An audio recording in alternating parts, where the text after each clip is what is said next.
Hello there everybody, you're very welcome to today's aviation video. My name is Connor and in today's video we're going to look at weight and balance in aviation and some of the maths and science behind it. But first we'll take a quick look at the four forces of flight. Okay, so as you can see here now, there are four forces of flight, which are our thrust, drag, lift and weight or gravity. So our thrust is what's giving us forward velocity and enables our wings to create lift due to the relative motion to the airflow around them, and this force is contradicted by drag, which slows it down.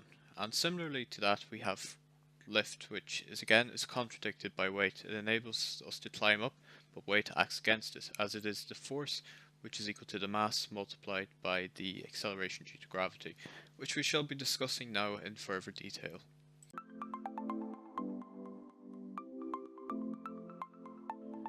Okay, so we now know that weight is one of our primary forces of flight, and as a physics definition is defined as the mass of a body multiplied by the acceleration due to gravity.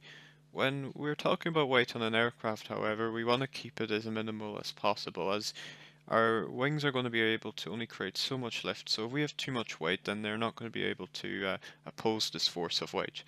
Of course, that's the most obvious effect then, that if we have too much weight, the aircraft may not become airborne. When we're taking off, the plane's going to need more power if it's very heavy though, and that's not good for engine life, and it's going to need more runway, and it's going to need higher speed, which is again two negative implications. When you do become airborne, you have a shallower climb angle, and you're not going to be able to reach as high an altitude, which is inefficient for fuel consumption, because the air is more dense. And of course, when you're flying an aircraft that's heavy, the maneuverability is affected, but also the range, and it's not going to be able to get as far. The two other more significant effects of an overweight plane is there's a higher stall speed, but the overspeed is going to be lower as well, which means you're in a very tight bandwidth, especially on airliners, and they call this the coffin corner, whereby our stall speeds are quite high, which is not very good because if we go beneath there, we could get into a dangerous situation of stalling.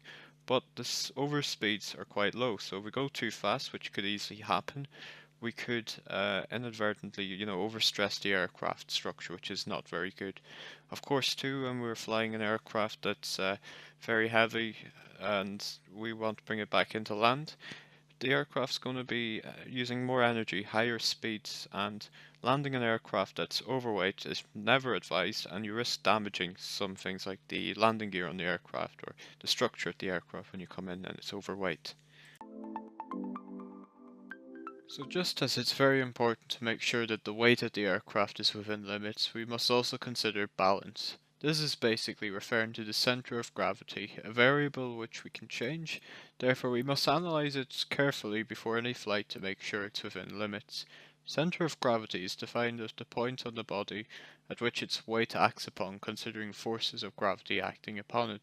On an aircraft, forces of lift and aerodynamic downforce are created by the wings and horizontal stabilizers at the tail of the aircraft, respectively. These are generally presumed to be fixed, therefore it is important that our center of gravity complements these forces by remaining within the COG limits specified by the aircraft manufacturer, as shown in the diagram here. There are many ways of calculating this center of gravity, from computational methods, graphs, to something called mean aerodynamical accord, which is used on swept-wing aircraft such as airliners to give them a percentage at which their center of gravity lies within, but it also gives them a trim setting which they can use for takeoff, something that is very critical. But for us today, we shall be looking at the mathematical calculation used on general aviation aircraft, and this is basically dividing the total sum of moments of all the mass we have brought onto the plane, including its fuel, and dividing it by the gross weight of the aircraft. This gives us a center of gravity reading in inches, measured from the datum. The datum is an imaginary line drawn by the manufacturer in the load sheet from which we measure our moments from. The moments are calculated by multiplying the mass of what we're bringing onto the aircraft by its distance from the datum.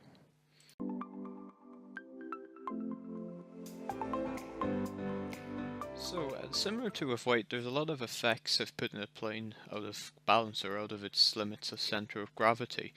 And by doing so, you risk having to control the plane a lot more, and this is never good. You don't have to over control an aircraft or over trim it, because this can actually induce pilot fatigue.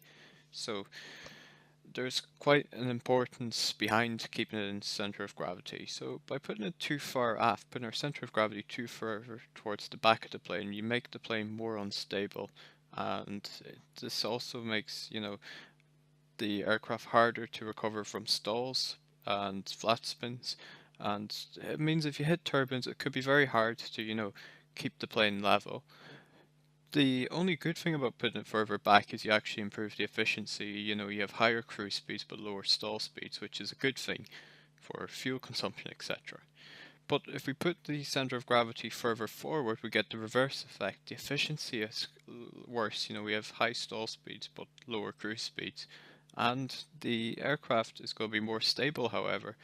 But the thing about putting it too far forward is that you make the plane very dangerous during takeoff and landing, as it's quite nose heavy, which is not a very good thing. Of course, you need to have a balance of these things, and this was perfectly demonstrated on the pretty remarkable Concorde, where it actually, when it went to Mach 2, its center of lift changed and went further aft. This meant that the flight deck engineer would have to change the center of gravity by pumping fuel out of the wings and putting it into the aft fuel tank at the back of the aircraft. And that is all for today's video. I'd like to thank you all very much for watching, and I hope you enjoyed it. See you soon.